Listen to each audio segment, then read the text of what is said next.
Opening. This is the Book of the Machines from Erewhon by Samuel Butler, narrated by Chuck Crawley. Originally published in 1872, this work predicted a world where machines could evolve beyond their makers, before electricity even powered a light bulb. Butler's words read like prophecy, questioning whether machines could become conscious, whether humanity might unknowingly raise its replacement. This isn't just a chapter in an old book, it's a mirror held up to the present. So take a deep breath.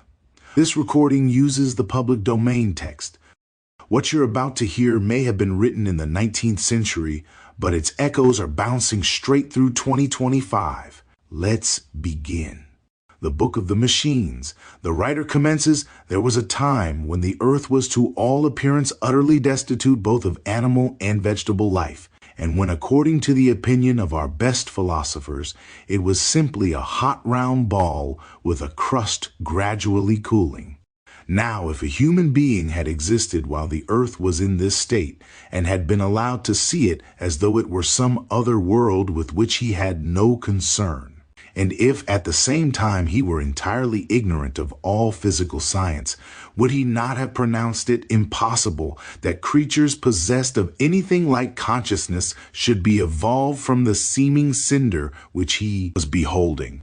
Would he not have denied that it contained any potentiality of consciousness? Yet in the course of time, consciousness came. Is it not possible then that there may be even yet new channels dug out for consciousness, though we can detect no signs of them at present?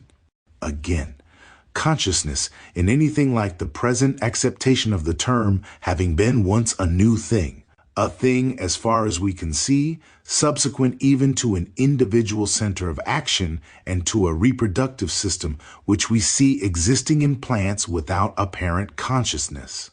Why may not there arise some new phase of mind which shall be as different from all present known phases as the mind of animals is from that of vegetables?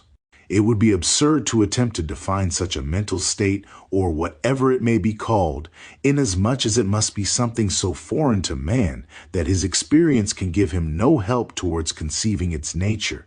But surely, when we reflect upon the manifold phases of life and consciousness which have been evolved already, it would be rash to say that no others can be developed, and that animal life is the end of all things. There was a time when fire was the end of all things, another when rocks and water were so. The writer, after enlarging on the above for several pages, proceeded to inquire whether traces of the approach of such a new phase of life. Sample complete. Ready to continue?